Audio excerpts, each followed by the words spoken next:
If you are not that consistent in your training right now, doing less might help you to get more results and become more disciplined. This is why you should listen to me, and let's begin. So, for everything else, training is hard, and hard things are demotivating by nature. That's just an axiom that this whole video will be built on. That's why not everyone is extremely consistent in training. Most people are not that consistent in training. Discipline, because of that, is essential. It is an essential thing that you must have in order to see long-term results, in order to habitualize training and go when you will feel demotivated and make sure that you will not quit. Discipline, in the most basic way, is sacrificing a lower desire for a higher one. A lower desire is a desire for something in the present moment, some kind of pleasure or not pleasure, just a desire for something right now.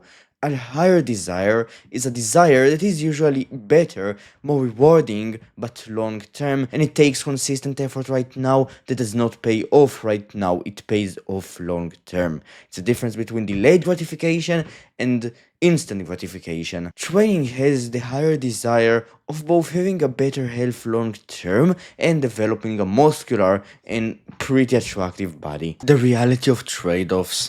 Everything in life is a trade-off. We all have only 24 hours per day, and with these 24 hours, we choose to do things. We can choose to do one thing or the other thing. By doing one thing, we don't do the other thing. That's just something that is inevitable. Discipline is also somewhat limited too, so you might go and use discipline in that job today, but afterward you will have a harder time with discipline with fitness.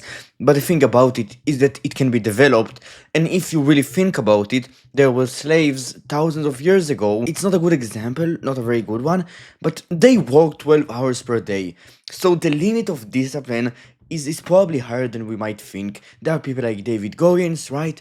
They are extremely disciplined, they've managed to develop it. So discipline is somewhat limited to what you have right now, but you can improve your discipline capacity. And how do you do that? I will go over it in a second, but basically your level of work in the gym or in whatever should match your discipline and lifestyle. So discipline comes from proof. Think about two guys. The first one, that's the only thing you know about him. He has run an ultra marathon of 100 miles every single week for 8 weeks straight. The second guy is just an average Joe. Which one is more disciplined? I know it's fucking idiotic, this question to begin with, but that's just to convey the point that it comes from proof. And I can probably guarantee to you that the guy who had run 8 ultra marathons in 8 weeks in a row think of himself to be more disciplined than what the average Joe thinks of himself. That's proof. And that's the thing. That's why doing less might actually make you more disciplined. By doing too much, the amount of work that you are not that consistent with, you're sabotaging proof.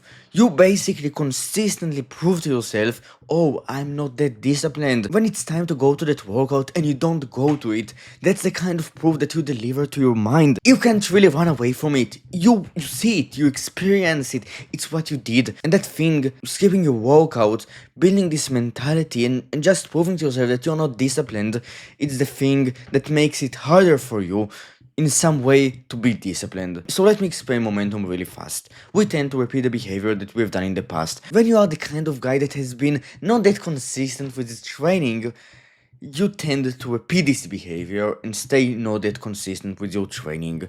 My proposition is to build a foundation. If you are currently not that consistent, remember, it's only for that kind of person who is not that consistent and can't really stick to it.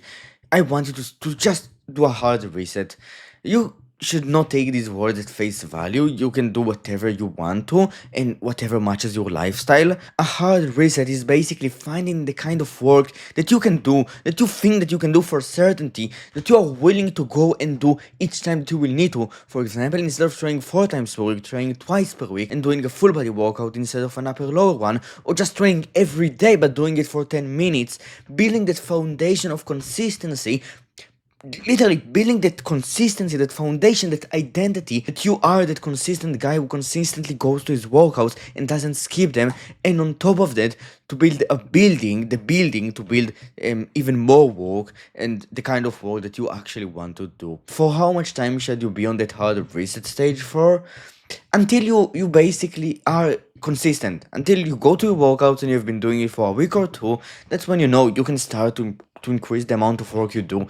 And don't increase the work too fast, do it gradually, 5 to 10% per week. By doing so, you will become more consistent. And by becoming more consistent, so it doesn't really apply only to fitness, it can apply to other things. But by becoming more consistent, guess what will happen? You will see why the results, and the results are amazing and they are worth it. And that's essentially it. If you enjoyed this video, you can like and subscribe, and I will see you tomorrow. Bye.